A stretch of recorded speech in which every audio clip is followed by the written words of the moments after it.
Salam sejahtera Malaysia, tuan-tuan dan puan-puan yang dihormati sekalian. Denyut nadi suara rakyat bergema di channel ini. Hari ini saya rasa amat gembira kerana dapat jalan-jalan setelah kita mendapat cuti untuk hari keamatan bagi seluruh rakyat negeri Sabah. Okey. So, tuan-tuan dan puan-puan yang dihormati sekalian, setelah debat di antara Anwar Ibrahim dan Najib Razak selesai, seluruh rakyat Malaysia sedang menantikan apakah yang bakal terjadi kepada Sapura Energy. Apakah yang tindakan seterusnya kepada Sapura Energy. Dan saya pun sebenarnya sedang menanti apa tindakan seterusnya daripada kerajaan. Dan apa tindakan Sapura Energy untuk selesaikan masalah kewangan dalam Sapura Energy.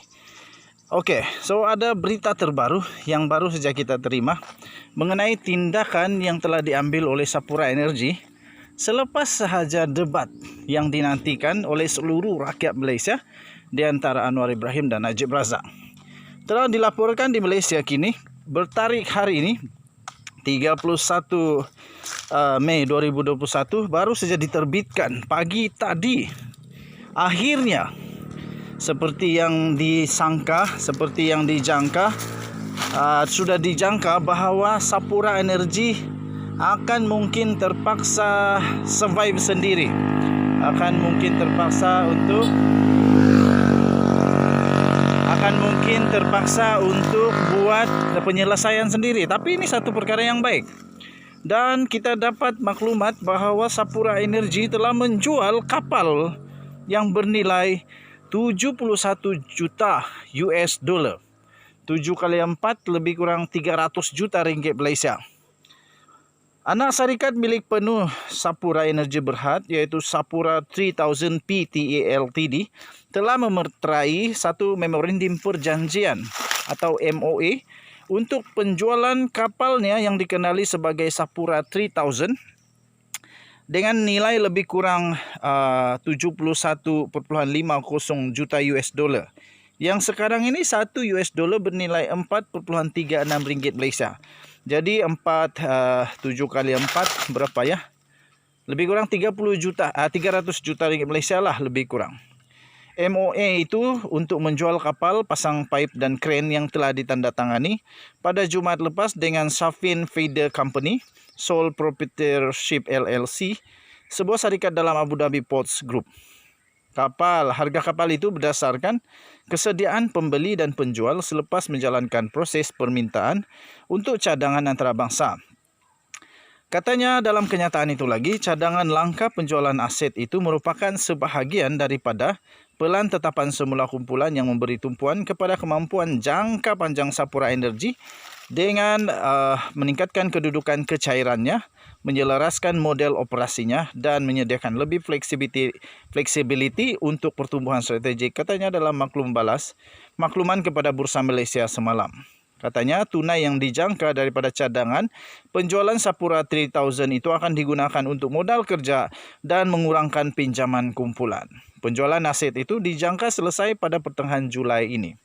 Sapura 3000 sebuah kapal pasang pipe serba boleh, mampu melaksanakan projek laut, dalam dan cetek. Dibina pada 2008 dan kini berlayar di bawah bendera Malaysia.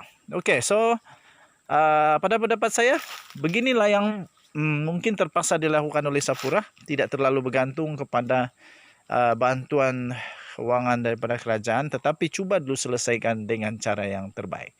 Denyut nadi suara rakyat bergema di channel ini. Kita jumpa lagi. Selamat tengah hari Malaysia. Bye-bye. Sejahtera Malaysia, tuan-tuan dan puan-puan yang dihormati sekalian. Denyut nadi suara rakyat bergema di channel ini. Tuan-tuan dan puan-puan yang dihormati sekalian, pastinya untuk beberapa hari ini kita akan terus mendapat keputusan demi keputusan yang penting berkaitan dengan keputusan daripada SPRM, dan pastinya rakyat Malaysia sedang menanti satu demi satu keputusan daripada mahkamah berkaitan dengan Datuk Seri Najib Tun Razak, bekas Perdana Menteri Malaysia, berkaitan dengan 1MDB, SRC International, banyak lagi kes-kes yang lain. Terbaru tuan-tuan dan puan-puan, saya amat gembira dengan keputusan terbaru ini yang diumumkan oleh SPRM, kerana pada pendapat saya ini akan menjadikan badan berkecuali negara Malaysia ini akan menjadi semakin efektif, efisien, telus dan akan menjadi semakin dihormati di mata dunia. Dan SPRM akhirnya membuat satu keputusan yang memang saya setuju. Tuan-tuan dan puan-puan yang dihormati sekalian, memang SPRM perlu penjenamaan semula, perlu dikuatkan semula, perlu ada sesuatu pembaharuan.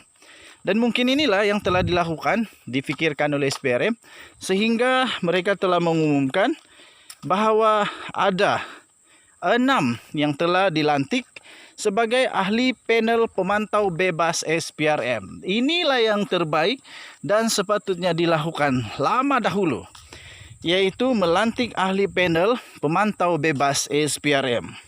Tuan-tuan dan puan-puan yang dihormati sekalian, kesemua individu yang telah dilantik tersebut terdiri daripada golongan profesional serta pakar dari berbagai bidang untuk mewakili masyarakat bagi memantau pelaksanaan fungsi dan operasi.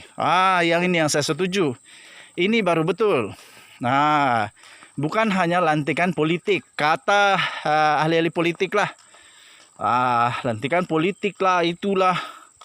Jadi kalau ada pemantau bebas, badan bebas, orang bebas, ini baru bagus. 6 individu telah dilantik secara pentadbiran oleh Perdana Menteri Datuk Seri Ismail Sabri Yaakob sebagai ahli panel Badan Pemantau Bebas Suruhanjaya Pencegahan Rasuah Malaysia SPRM bagi tempoh 2 tahun. Bagus. Dalam satu kenyataan yang telah dikeluarkan, SPRM telah memaklumkan bahawa 5 daripada mereka dilantik sebagai ahli panel penilaian operasi atau PPO yang merupakan lantikan semula, manakala seorang lagi sebagai ahli panel perundingan dan pencegahan rasuah PPPR baharu bagi menggantikan seorang ahli panel bebas tersebut yang telah meletakkan jawatan pada Disember tahun lalu. Surat cara pelantikan PPO dan PPPR itu telah disampaikan oleh Ketua Pesuruhjaya SPRM Tan Sri Azam Baki di Pejabat SPRM di Putrajaya pada hari ini. Kesemua individu tersebut dilantik terdiri daripada golongan profesional serta pakar dari pelbagai bidang untuk mewakili masyarakat bagi memantau pelaksanaan fungsi dan operasi SPRM. Mereka adalah ahli-ahli PPO itu terdiri daripada pertama, Datuk Ahmad Rosli Muhammad Syam sebagai pengerusi. Beliau adalah bekas timbalan ketua bahagian 2 bahagian pendakwaan Jabatan Peguam Negara. Nombor 2, Datuk Muhammad Fauzi Haji Cemat iaitu ahli bekas Setiausaha Kerajaan Negeri Kelantan. Nombor 3, Datuk Abdul Manap Dim iaitu ahli juga, iaitu bekas timbalan ketua pegawai eksekutif pematuhan Lembaga Hasil Dalam Negeri. Nombor 4, Datuk Indra Azimah Abdul Hamid, bekas timbalan ketua pengarah penguatkuasaan dan pematuhan Jabatan Kastam Diraja Malaysia. Dr. Mazlan Haji Ahmad, iaitu bekas timbalan pengarah bahagian perisikan keuangan dan penguatkuasaan Bank Negara Malaysia. Dan ahli terbaru yang baru saja dilantik dipilih adalah ahli terbaru PPPR ialah Tan Sri Muhammad Salim Fatih Din, iaitu Naib Pengerusi Eksekutif Malaysian Resources Corporation Berhad MRCB. Tempoh pelantikan ahli PPO dan PPPR berkuat kuasa mulai 1 April 2022 hingga 31 Mac 2024. Tahniah diucapkan. Denyut nadi suara rakyat bergema di channel ini. Jangan lupa tekan butang subscribe, like dan share. Kita jaga kita, Malaysia kita punya. Jangan lupa tekan butang subscribe, like dan share. Bye-bye.